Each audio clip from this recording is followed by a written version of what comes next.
La Segunda Guerra Mundial le dio al cine algunas de sus mayores historias de valentía y sacrificio, pero no todos los regresos a ese campo de batalla resultaron heroicos. Algunas películas tropezaron tan gravemente que lograron enfurecer a los veteranos, engañar al público e incluso avergonzar a sus propios directores. Entonces, ¿qué sucede cuando Hollywood toma uno de los capítulos más importantes de la historia y lo maneja de manera increíblemente torpe? Prepárate, porque algunos de estos desastres te dejarán boquiabierto. Pearl Harbor, 2001. Pocas películas en la historia moderna desperdiciaron potencial como Pearl Harbor, de Michael Bay, con un presupuesto superior a $140 millones, un elenco encabezado por Ben Affleck, Josh Hartnett y Kate Beckinsale, y la promesa de revivir uno de los momentos más definitorios de Estados Unidos. Esto debería haber sido épico. En cambio, al público se le entregó una telenovela brillante disfrazada de historia. El infame triángulo amoroso consumió la mayor parte de la película, relegando el ataque real a Pearl Harbor al fondo, donde parecía una ocurrencia tardía. Los críticos lo destrozaron por ahogar la historia en melodrama.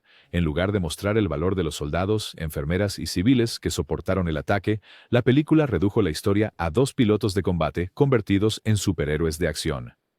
Los veteranos que vivieron esa época se mostraron públicamente indignados, calificando la película de insultante, vacía y deshonesta. Los historiadores señalaron docenas de inexactitudes, desde la forma en que se representaron los aviones hasta los conflictos románticos que nunca existieron. El resultado fue un guión que trivializó uno de los días más oscuros en Estados Unidos. Historia.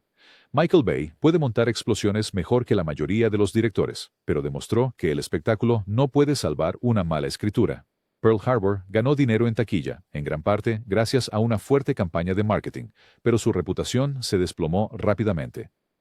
Incluso hoy en día, se cita regularmente como una advertencia de lo que sucede cuando Hollywood sacrifica el contenido por el espectáculo. Algunas películas de la Segunda Guerra Mundial hacen llorar al público por respeto a las vidas perdidas. Esta hizo que la gente gimiera de frustración. Al final, Pearl Harbor no fue solo una película decepcionante, se convirtió en un cuento de advertencia cinematográfica, mostrando que no importa cuán grande sea el presupuesto, no puedes reescribir la historia con clichés y esperar que la gente aplauda.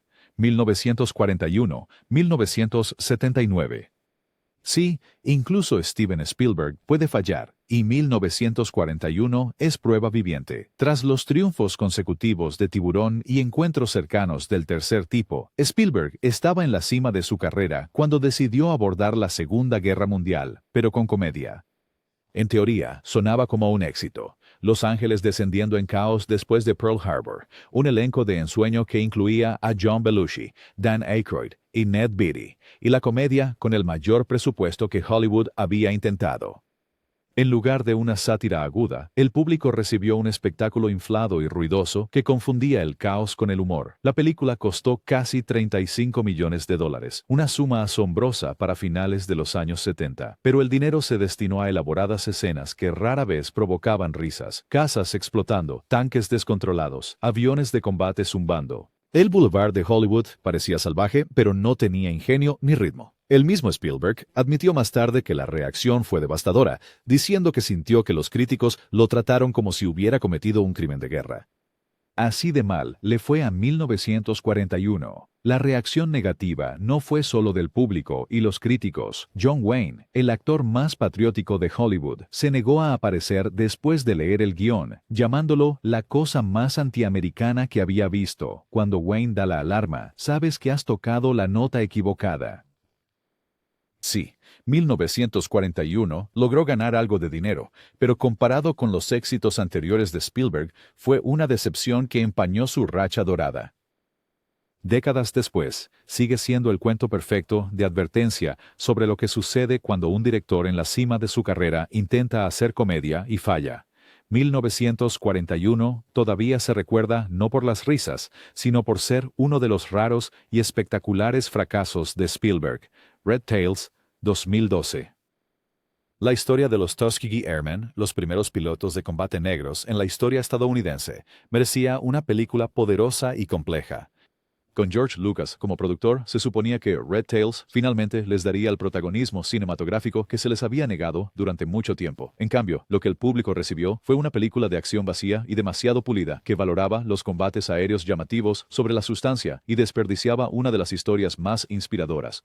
De la Segunda Guerra Mundial, los críticos señalaron rápidamente que el guión nunca profundizó en el peso completo del racismo que los aviadores enfrentaron tanto en casa como en el ejército.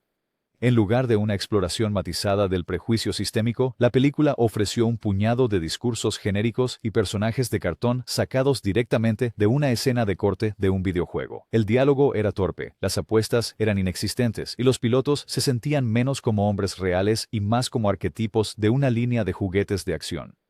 Incluso las secuencias de combate aéreo, promocionadas como la salvación de la película, se sentían demasiado pulidas y estériles. Los efectos digitales se veían elegantes, pero carecían de la crudeza y la tensión que hacen que el combate aéreo sea emocionante. Peor aún, la película difuminó tanto la línea entre la realidad y la ficción que muchos espectadores se quedaron con una versión distorsionada de la historia, creyendo que sus tramas inventadas eran verdaderas. Tanto historiadores como veteranos expresaron su decepción por la cantidad de elementos fabricados. Con solo alrededor del 40% en Rotten Tomatoes, la recepción fue tibia en el mejor de los casos. Lo que debería haber sido un homenaje definitorio a los pioneros que rompieron barreras y demostraron que los escépticos estaban equivocados, en cambio, los redujo a clichés. Red Tails tenía el presupuesto, el elenco y el tema para despegar, pero apenas despegó de la pista. Para una generación que podría conocer a los aviadores de Tuskegee solo a través de películas, esa es la verdadera tragedia. Windtalkers, 2002. Una película sobre los hablantes de código navajo, cuyo lenguaje indescifrable jugó un papel vital en las victorias aliadas, debería haber sido innovadora. Dirigida por John Woo y protagonizada por Nicolas Cage, Windtalkers tenía los ingredientes para el éxito.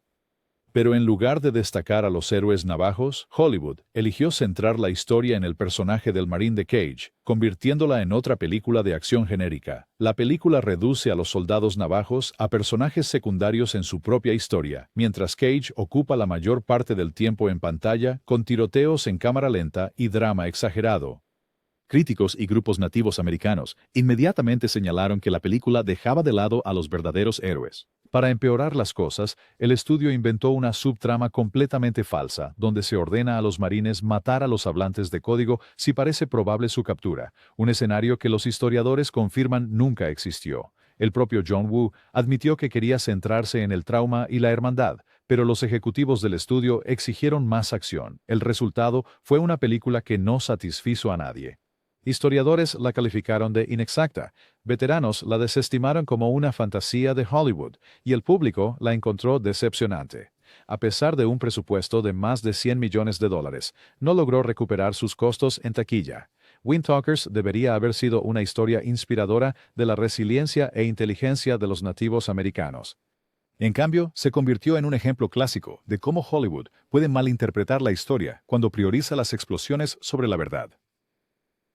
USS Indianapolis. Hombres de valor. 2016. El hundimiento del USS Indianapolis es una de las historias reales más desgarradoras de la Segunda Guerra Mundial. Después de entregar componentes de la bomba atómica, el barco fue torpedeado, dejando a cientos de marineros varados en aguas infestadas de tiburones durante días. Es una historia de supervivencia, horror y sacrificio, pero la adaptación cinematográfica protagonizada por Nicolas Cage la convirtió en algo involuntariamente risible. En lugar de capturar la desesperación de esos hombres, la película presentó tiburones generados por computadora que parecían sacados de un videojuego de bajo presupuesto. El diálogo era rígido, la actuación acartonada y el ritmo desigual. A veces, la película se adentraba en el territorio de las telenovelas, con subtramas románticas innecesarias que desviaban el enfoque del verdadero calvario. Los críticos lo destrozaron, dándole un desalentador 18% en Rotten Tomatoes. Con un presupuesto de $40 millones, solo recaudó un par de millones en taquilla, un fracaso asombroso por cualquier estándar. Los sobrevivientes y las familias del Indianápolis estaban especialmente decepcionados, sintiendo que la película no honraba a los hombres que vivieron esa pesadilla. La historia real merecía un tratamiento con gravedad y respeto. Lo que obtuvo en su lugar fue una película que parecía más una parodia. USS Indianapolis. Men of Courage será recordada no por honrar la historia, sino por arruinar una de sus historias más poderosas. Batalla de las Ardenas, 1965. Se pensaría que una película sobre una de las batallas más decisivas de la Segunda Guerra Mundial sería infalible. En cambio, la Batalla de las Ardenas es recordada como una de las películas de guerra más inexactas jamás hechas. Lanzada en 1965 con un elenco estelar, que incluye a Henry Fonda, Robert Shaw y Telly Savalas, prometía ofrecer una recreación épica del desesperado enfrentamiento invernal. Lo que el público recibió en su lugar fue un desastre que desafiaba la geografía. La verdadera batalla de las Ardenas se libró en bosques cubiertos de nieve, pero la película se rodó en la soleada España, donde no se podía encontrar un solo copo de nieve.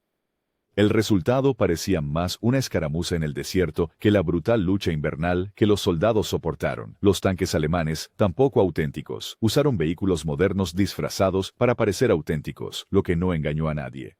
Incluso los veteranos que habían luchado en las Ardenas criticaron la película por tergiversar su sacrificio. El guión simplificó la compleja batalla en una narrativa caricaturesca de buenos contra malos. Los historiadores la han calificado desde entonces como una de las representaciones más engañosas de la Segunda Guerra Mundial jamás llevadas a la pantalla. A pesar de sus tomas de cámara panorámicas y su gran presupuesto, no logró resonar con el público que esperaba realismo y obtuvo espectáculo de Hollywood en su lugar. La batalla de las Ardenas pudo haber intentado ser grandiosa, pero terminó sintiéndose como un paseo de parque temático pretendiendo ser historia.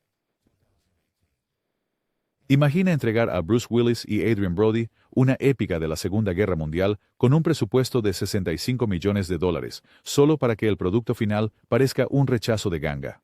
Eso es Airstrike, un desastre de 2018 ambientado durante el bombardeo japonés de una ciudad china en 1943. En teoría, tenía los ingredientes de un éxito internacional, con Willis interpretando a un piloto estadounidense entrenando a reclutas chinos y Brody en un papel secundario. La película debería haber tenido peso. En cambio, obtuvo la rara humillación de conseguir un 0% en Rotten Tomatoes. Los problemas surgieron desde todos los ángulos. Los efectos generados por computadora parecían pertenecer a un videojuego de principios de los años 2000, no a un drama bélico serio. Los aviones se movían como juguetes de plástico, las explosiones no tenían impacto, y todo se sentía caricaturesco. El doblaje era tan torpe que distraía incluso de las conversaciones más simples. Lo peor de todo, Bruce Willis parecía apenas despierto, avanzando en el papel como si estuviera contando los minutos hasta el día de pago. Brody no lo hizo mejor, desapareciendo en un guión confuso que nunca le dio un propósito a su personaje. Detrás de la cámara, el proyecto estuvo plagado de interminables reediciones, regrabaciones y escándalos de producción que dejaron el corte final pareciendo remendado. Para cuando se estrenó, los críticos lo destrozaron, el público lo ignoró y los cines lo retiraron casi de inmediato. En línea, se convirtió en una broma recurrente, con personas comparándolo con juegos móviles baratos que ofrecían más realismo y corazón que este fracaso de $65 millones. Airstrike se propuso honrar un capítulo doloroso de la historia. En cambio, se hizo infame por desperdiciar su presupuesto, desperdiciar a su elenco y entregar una película tan vacía que era casi imposible de ver. The Misfit Brigade.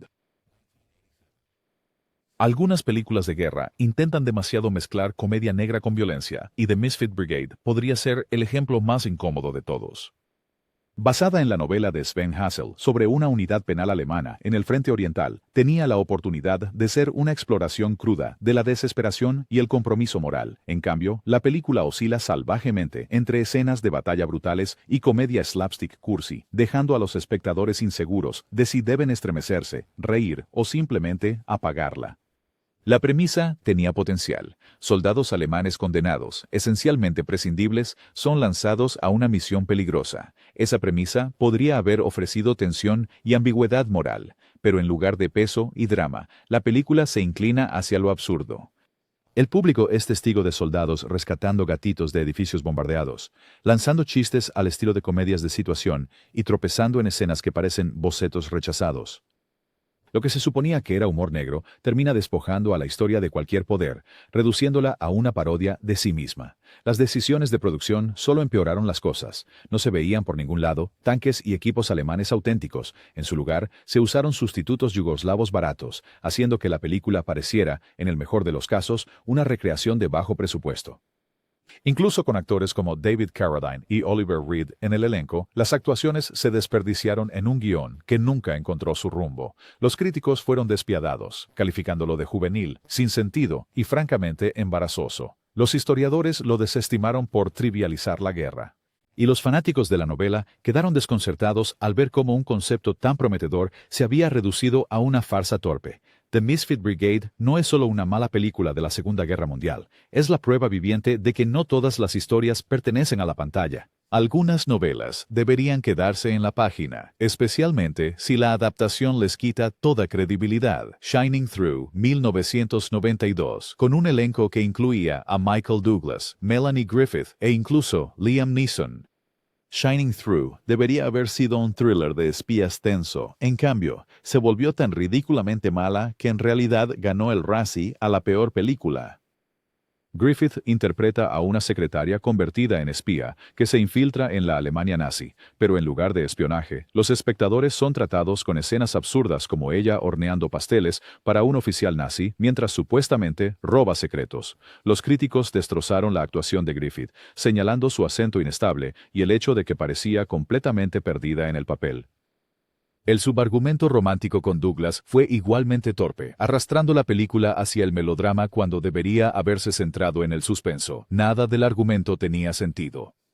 Las misiones eran inverosímiles, los escenarios ridículos, y la película constantemente socavaba su propia tensión con clichés sentimentales. Para una película que quería mezclar romance y espionaje, terminó sin ninguno de los dos. Los historiadores se burlaron de su total falta de precisión y el público se mantuvo alejado. Lo que podría haber sido un emocionante thriller de guerra se convirtió en un chiste cinematográfico, recordado más por su premio Razzie que por cualquier otra cosa.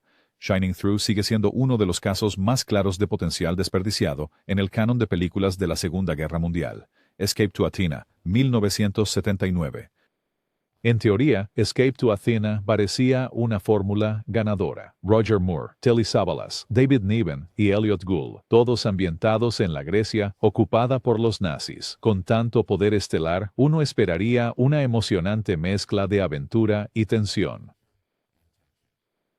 Lo que el público realmente obtuvo fue una extraña mezcla de tonos que no tenía sentido. Parte película de guerra, parte atraco, parte comedia slapstick. Escape to Athena nunca decidió qué quería hacer. En una escena tienes persecuciones en motocicleta, en otra un chiste cursi.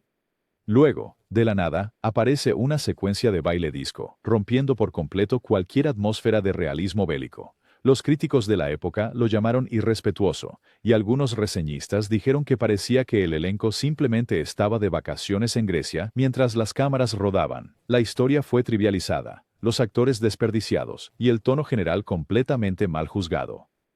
Incluso los fanáticos de las aventuras ligeras no pudieron encontrar mucho para disfrutar, porque la película no se comprometió con ningún género. Se convirtió en una entrada embarazosa en las carreras de actores por lo demás respetados, un recordatorio de que incluso los nombres más grandes pueden terminar en el proyecto equivocado. Escape to Athena prometía acción e intriga, pero en su lugar entregó confusión y vergüenza.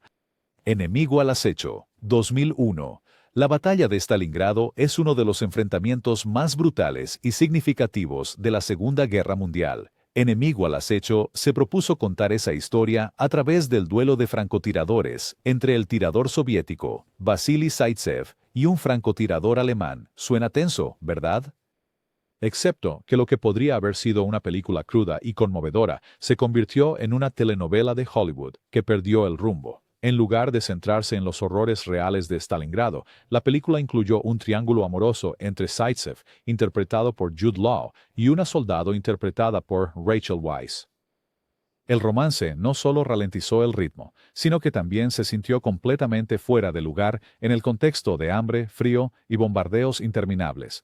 Los historiadores criticaron la película por exagerar o inventar eventos, señalando que gran parte del duelo de francotiradores fue ficcionalizado para añadir drama. Incluso las escenas de batalla parecían montadas, con críticos llamándolas vistosas, pero vacías. Joseph Fiennes, como un rival celoso, no ayudó, convirtiendo lo que debería haber sido una historia de resiliencia en melodrama. Aunque el público disfrutó algunas de las actuaciones, la reputación de la película sufrió por sus libertades históricas y torpes momentos emocionales. Para una película que quería honrar la resistencia soviética, Enemigo al acecho terminó siendo poco más que una distracción brillante que trivializó la verdadera magnitud de la pesadilla de Stalingrado. U-571, 2000. Cuando una película de guerra es condenada por líderes mundiales reales, tú sabes que algo está mal. U-571, protagonizada por Matthew McConaughey y Bill Paxton, cuenta la historia de marineros estadounidenses capturando un submarino alemán y robando una máquina Enigma. ¿El problema? Eso nunca sucedió. En realidad, fueron los británicos quienes lograron esta hazaña meses antes, y no estaban muy contentos con que Hollywood reescribiera la historia. El primer ministro británico Tony Blair criticó abiertamente la película, calificándola de irrespetuosa con aquellos que habían arriesgado y perdido sus vidas. Grupos de veteranos también criticaron la película por robarle el crédito a la Marina Real y reconfigurar la historia para ajustarse a una narrativa de Hollywood. Incluso el presidente Bill Clinton admitió que era inexacta, aunque la defendió diciendo que era solo una película. En cuanto a la película en sí, no es mucho mejor. La acción es aceptable, pero los personajes son insípidos. El diálogo es un cliché y los interiores del submarino parecen más un paseo de parque temático que una máquina de guerra. Los críticos fueron tibios y el público lo olvidó rápidamente una vez que la controversia eclipsó todo lo demás. U-571 podría haber sido un emocionante thriller de submarinos. En cambio, se convirtió en una advertencia sobre lo que sucede cuando Hollywood intenta mejorar la historia y termina insultando a quienes realmente la vivieron. The Eagle Has Landed, 1976. ¿Qué pasaría si comandos alemanes hubieran planeado secuestrar a Winston Churchill en un audaz asalto en suelo británico? Ese es el escenario hipotético detrás de The Eagle Has Landed, dirigida por John Sturges y protagonizada por Michael Caine, Donald Sutherland y Robert Duvall. En teoría, suena como una historia alternativa apasionante. En la práctica, es una mezcla torpe que nunca entrega la tensión que promete. La película lucha con el tono desde el principio. Caine hace lo mejor que puede como un cansado oficial alemán, pero la historia se convierte en una comedia involuntaria gracias a escenarios absurdos y actuaciones rígidas. El acento irlandés exagerado de Donald Sutherland es particularmente distractor, a menudo sacando a los espectadores de la historia. En lugar de crear suspense, la trama divaga a través de subtramas de telenovela y diálogos acartonados, dejando la supuestamente audaz misión sin emoción. Los críticos de la época señalaron que la película desperdició a su talentoso elenco con una dirección débil y un guión que no podía decidir si ser un thriller, un drama bélico o una aventura cursi. Aunque ganó algo de dinero, rápidamente cayó en el olvido, recordada más por su potencial desperdiciado que por otra cosa. The Eagle Has Landed debería haber sido un relato alternativo de la historia lleno de suspenso, pero fracasó y se unió a las filas de los fallidos olvidables de la Segunda Guerra Mundial. Inglourious Basterds, 2009. Quentin Tarantino es conocido por reescribir la historia con sangre, estilo y humor negro. Inglourious Basterds, su fantasía de la Segunda Guerra Mundial, llevó ese enfoque al extremo. Mientras algunos la aclamaron como una obra maestra, muchos otros, especialmente veteranos e historiadores, la consideraron profundamente irrespetuosa.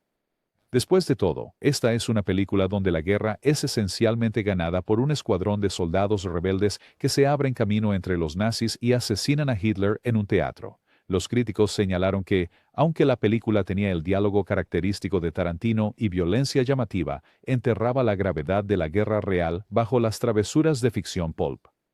El infame personaje cazador de judíos, interpretado por Christoph Waltz, recibió tanto elogios como condenas. Una actuación brillante, sí, pero envuelta en una película que trivializaba el Holocausto y el sufrimiento real. Para algunos espectadores, la mezcla de humor slapstick y violencia extrema fue simplemente insensible. Incluso el mismo Tarantino admitió que no estaba destinado a ser historia, pero la reacción fue fuerte. Algunos historiadores europeos critican la película por confundir a las audiencias más jóvenes que podrían salir pensando que partes de ella eran reales. En última instancia, Inglourious Basterds se convirtió en una de esas películas divisivas, amada por algunos, pero despreciada por otros que encontraron su irreverencia hacia la Segunda Guerra Mundial un paso demasiado lejos. Miracle at St. Anna, 2008. Spike Lee se propuso contar una historia olvidada de soldados negros en la Segunda Guerra Mundial, con Miracle at St. Anna. Con un presupuesto de $45 millones y un elenco talentoso, las expectativas eran altas. Lo que siguió fue una película confusa y sobrecargada, que dejó al público frustrado y a los historiadores furiosos. La película está vagamente basada en la masacre real de civiles italianos por los nazis, pero el guión de Lee introdujo una subtrama de traición completamente ficticia que trasladó la culpa a los partisanos italianos. Eso enfureció tanto a los sobrevivientes como a los historiadores, quienes señalaron que la masacre fue un crimen de guerra documentado sin tal traición involucrada. Los medios italianos criticaron la película como un insulto a la historia, y Lee se negó a disculparse, reafirmando su versión de los hechos.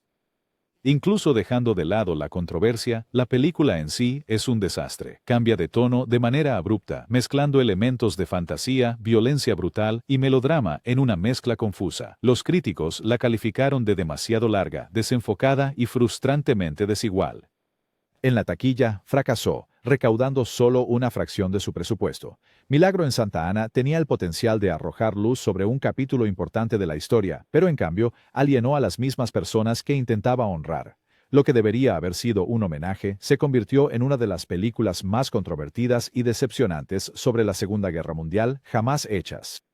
Y ahí lo tienen, 15 películas de la Segunda Guerra Mundial que tropezaron con su propia ambición y cayeron en la infamia cinematográfica. Algunas reescribieron la historia, otras se ahogaron en el melodrama y unas pocas fueron simplemente vergonzosas. Pero ahora es tu turno. ¿Nos perdimos alguna que crees que merece un lugar en esta lista?